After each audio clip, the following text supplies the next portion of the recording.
Your West Tigers just got some possible bad news that we need to talk about today, and we also have possible greatness in our midst that we don't even know about. We're going to break all of that down, plus a little bit more today on today's episode. But before we get into that, welcome. My name is Jordy. I'm a diehard Tigers fan, and I bleed orange, black, and white, and I cannot be more excited for this year as a Tigers fan. So if you're with me, make sure you smash that like button, hit subscribe. It helps me in the algorithm out a ton. So let's get into it. So our first thing that we need to talk about is a huge article going around right now, and that is about Tallyn Da Silva's contract. It's running out at the same time as his buddy Lachlan Galvin, and he will be a free agent November 1st, and this is concerning because we are also talking about Koroisau's future, and it seems to be a thing that is more set in stone day by day, and that worries me.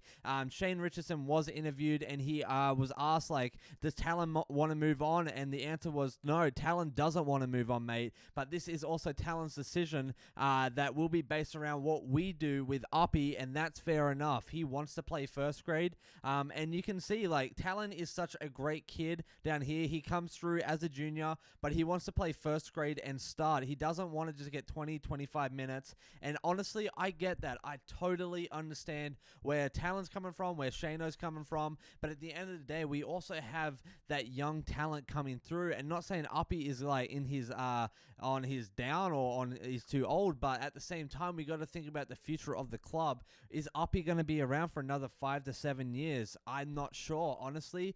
An injury could start setting him. He is one of the most phenomenal players, and I love that bloke to bits. But at the same time, we got to be practical. We got to think about these things. What could it look like if Api stepped into a different role with the Tigers, or even sadly would have to move on? Because I really think we should build around people like Tallyn Da Silva, people like Latu Fainu, and the Fainu brothers, Terrell May, possibly his brother Talon.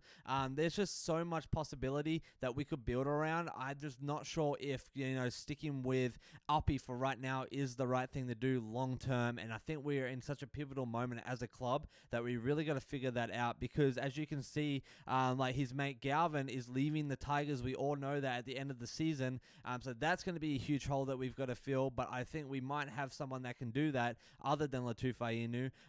But we also now have that salary cap from that we are able to re-sign other players, to sign new players. We're talking like $5 million minimum that we can use. But again, like even he said, everything is based on was based on Lockie, and people got so mad about Lockie leaving. But at the same time, I talked about this last video. This was such a pivotal and a critical moment in our club that we had to have that decision early on in order to move forward, and in order to build our brand and our community and our club going forward long term. So what do you guys think? Should we be building around Tallyn Da Silva? Should we be building around Api? Should we be looking at someone else for that role as our hooker, as our number 9? Because I personally think we should be looking at Tallyn Da Silva. Yes, he's young, he's green, he definitely doesn't play a perfect A+ game every game that he's on, but he always has that commitment, he always has that intensity, that loyalty as well, as something that is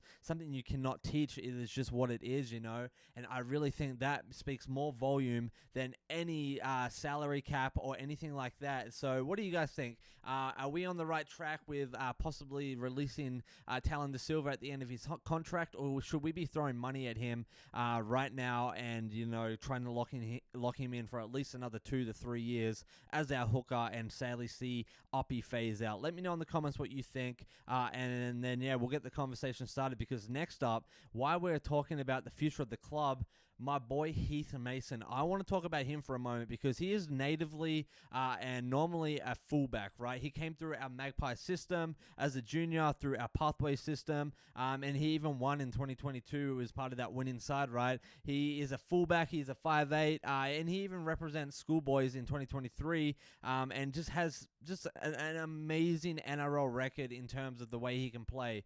This is thus far in his career, he's only appeared 8 times, but that is normal. He's a young fella. He's only new to the league. And, you know, you got people like Jerome Luai, you got people like Lachlan Galvin, Latu Fainu in front of him. But this year, we've seen one appearance from him, nothing huge, but, you know, within that, he made 3 tackle breaks, which is phenomenal.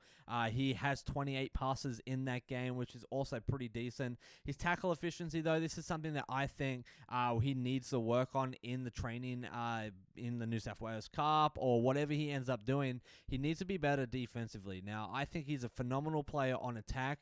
Defense, I mean, even the numbers show that 50% tackles that game were made, but he got to be better. I've seen him in like New South Wales Cup, in the Magpies, whatever, but it does show that there are gaps in his defense, and I think if he can clean that up, Benji would definitely bring him on.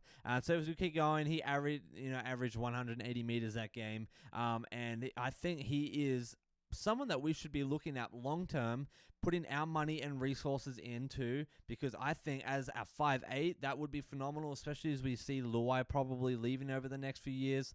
I'm not sure if he's going to stick around for the long term, but someone like Heath Mason, I think, is devoted to this club. He's been through our pathway program, and he knows what it takes to be a Tiger, and he knows what it takes to make it long in this NRL game. And if he's learned anything from Lachie Galvin these past few weeks, is that don't be stupid with your opportunities, right? Don't burn bridges, don't have stupid management, and you will be just fine. So I think for Heath Mason, we got to give him a good shot. So I said this a few videos ago as well. What if on this weekend against the Sharks, we should have played Heath Mason at least for 20 minutes in the second half if we're all doing well and doing good. While we have that momentum, we have a few tries up in theory. I think that would be a great opportunity. Get Benji to see what he's going on with that bloke on the field with this team. And as Galvin starts to phase out, Latu Fainu's coming in and possibly Luai leaving down the road, and Api, like there's so much movement going to be happening in the next little bit. I'm really intrigued to see how Benji treats all of this in terms of playing these guys so they get the best ability and the best opportunity to prove themselves. But also the best time now is to bond with that team, you know, because I really think the Fainu brothers, they're going to be the future. Terrell May and his brothers, I think they're going to come on board. They're going to be the future. We're looking at people like Taruva. He came from Penrith, but I could see him sticking around. The way you can see his loyalty and devotion to this club, it's intense, it's aggressive at sometimes, but that is beautiful, and I love that. Another person, Luke Lalili, Kit Lalili, like those two, my goodness, phenomenal players that I can see becoming our wingers and our centers down the line. Like, we have so much talent. Even Jared Haywood, I believe his name is, in the junior pathway programs, like he is another phenomenal player coming up in the ranks.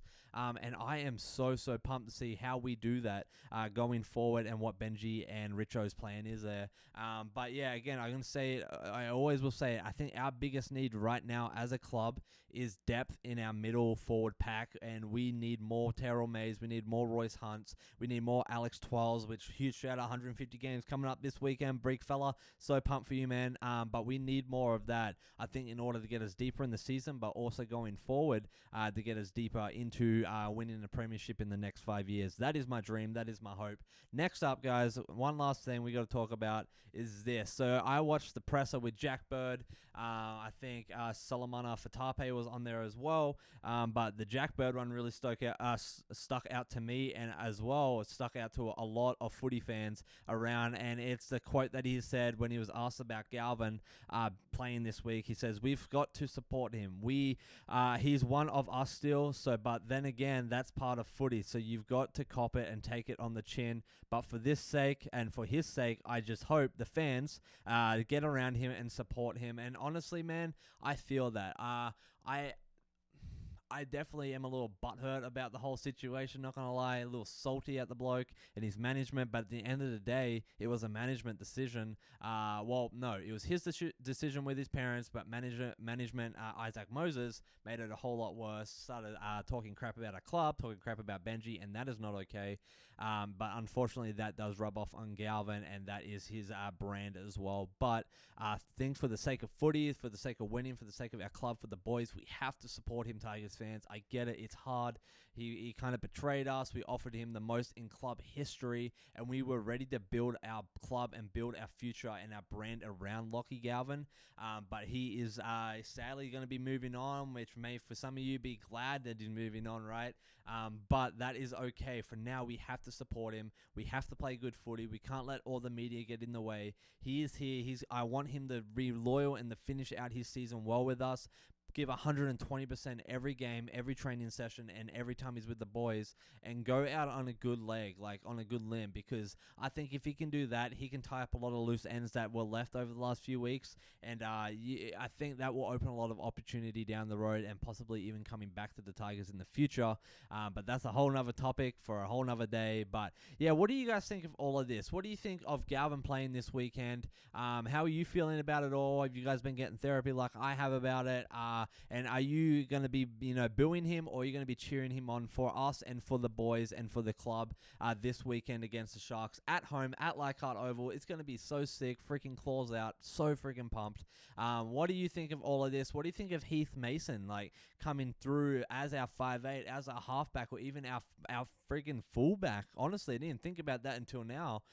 We possibly dream Buller, like all the Isaac Moses stuff. That could be a thing down the road. I'm not turning it into anything, but just being realistic, like that could turn into something down the road. So what do you think of all of that? Again, Heath Mason is just an absolute legend, and I think with a lot of time and a lot of commitment and dedication and resource into him, into players like Tallyn Da Silva as well, I think we could have a really solid 3 to 5 year squad going forward, and with all these young guns coming up, it's going to be so freaking sick. But yeah, let me know overall on this video, what are some of your thoughts, your comments, concerns, good, bad, or ugly? I respond to every comment below, and yeah, I am all diehard Tigers fans, and I'm all diehard you guys. So thanks for being here. Again, if you're new here, thanks for tuning in.